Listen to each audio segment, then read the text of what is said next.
देश में कोरोना को लेकर राहत की खबर है। कोरोना के नए मामलों में लगातार कमी आ रही है। बीते 24 घंटों में कोविड के करीब 55,300 नए मामले सामने आए हैं। याद कीजिए, एक टाइम पर 97,000 98,000 के आसपास मामले आ रहे थे, लेकिन अब ये घटकर 55,000 के आसपास आ रहे हैं।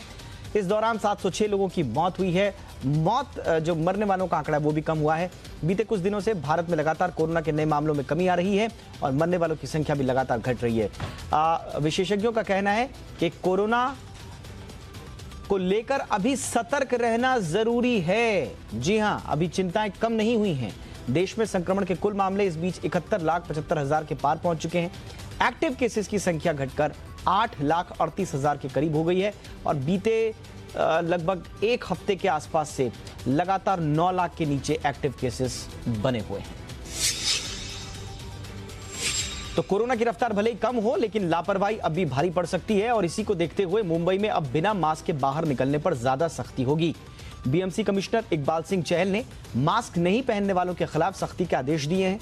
उन्होंने बीएमसी कर्मचारियों को आदेश दिया है कि वो रोजाना बिना मास्क के घूमने वाले 20,000 लोगों को पकड़ें। चहल ने यह भी कहा कि वो खुद इसकी निगरानी करेंगे। मुंबई में पहले जहां बिना मास्क के घूमते वक्त पकड़े जाने पर 1,000 रुपए का जुर्माना होता था, उसे थोड़ा जरूर घटाया गया है। अब ये 200 रुपए कर दिया गया है, लेकिन रोज 20,000 लोगों को पकड़ने के निर्देश भी दिए गए हैं। कोरोना संक्रमण का अपडेट और अलर्ट देने वाला ऐप आरोग्य सेतु ऐप अब पूरी दुनिया में छा रहा है। जी हां, विश्व स्वास्थ्य संगठन यानी WHO ने इसकी सराहना की है, भूरी प्रशंसा की है। WHO के महानिदेशक टेड्रोस अदनोम घेब्रेयेसस ने कहा है कि आरोग्य सेतु ऐप को भारत में 150 मिलियन यूजर्स यानी कि 15 करोड़ लोगों ने डाउनलोड किया है। उन्होंने कहा कि इस ऐप ने स्वास्थ्य विभागों को उनके क्षेत्रों में कोरोना संक्रमण की पहचान करने में मदद की। ऐप लाने के लिए भारत सरकार की उन्होंने तारीफ की है। उन्होंने कहा कि इस ऐप ने जरूरतमंदों तक मदद पहुंचाई, अहम रोल निभाया। आपको बता दें कि केंद्र सरकार ने बहुत सारी जगहों पर आरोग्य सेतु ऐप के इस्तेमाल को अनिवार्य बनाया हुआ है और सरकार की देखा देखी कई गैर सरकारी इलाकों में भी इसे कंपलसरी करने की कोशिश की गई है। ठंड के मौसम में कोरोना ज्यादा घातक साबित हो सकता है। जी हां, 20 डिग्री सेल्सियस तापमान में कोरोना मोबाइल फोन और प्लास्टिक नोट पर 28 एक्टिव रह सकता है। ऑस्ट्रेलिया में एक रिसर्च हुई है, उसमें यह बात सामने आई है।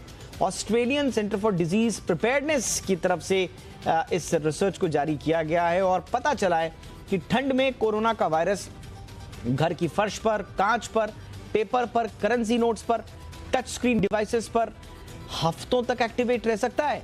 और रिसर्च के मुताबिक कोरोना वायरस को ठंड में कंट्रोल करना काफी मुश्किल होगा, क्योंकि जितना कम टेम्परेचर होगा उतने ज्यादा दिनों तक सरफेस पर, सतह पर यह वायरस टिका रह सकता है।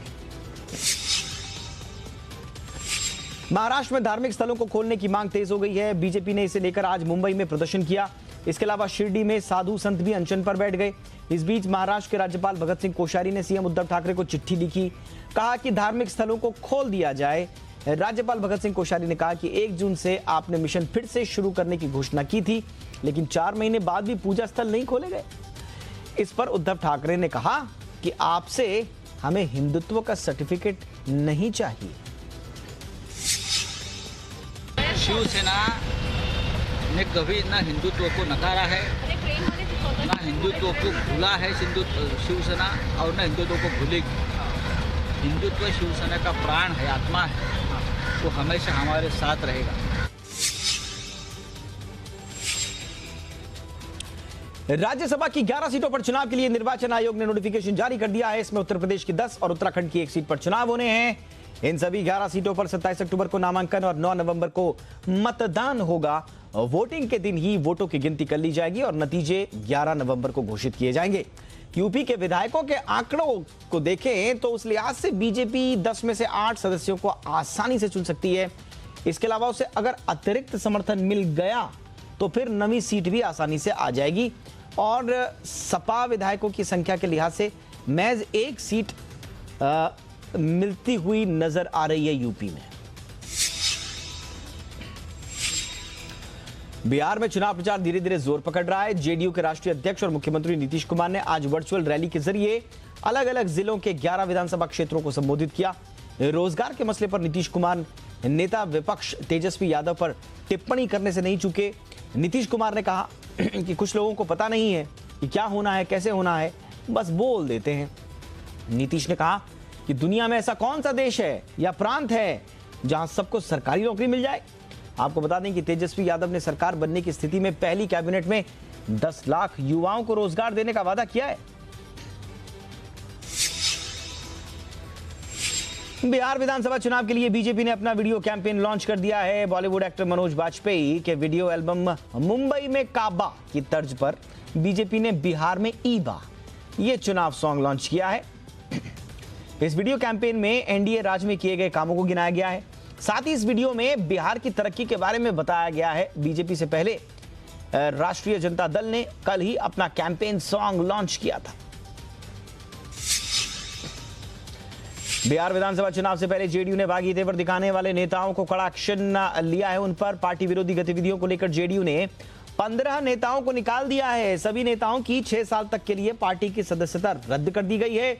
इसमें ददन यादव, भगवान सिंह कुशवाहा, सुमित कुमार सिंह, रामेश्वर पासवान शामिल हैं। आपको बता दें कि टिकट कटने के बाद निर्दलीय प्रत्याशी के रूप में डुमरांव से ददन पहलवान चुनाव लड़ रहे हैं। हाथरस गैंगरेप कांड में सीबीआई ने अपनी जांच शुरू कर दी है। आज सीबीआई की टीम ने बुलगरी गांव में अलग अलग इलाकों में जाकर छानबीन की। सीबीआई ने करीब 4 घंटे घटनास्थल पर बिताए, जहां पर वीडियोग्राफी की गई। पीड़िता के परिवार के सदस्यों से क्राइम सीन पर सवाल जवाब हुए। क्राइम सीन के बाद सीबीआई की टीम उस स्थान पर भी पहुंची जहां पुलिस ने पीड़िता का दाह संस्कार कर दिया था।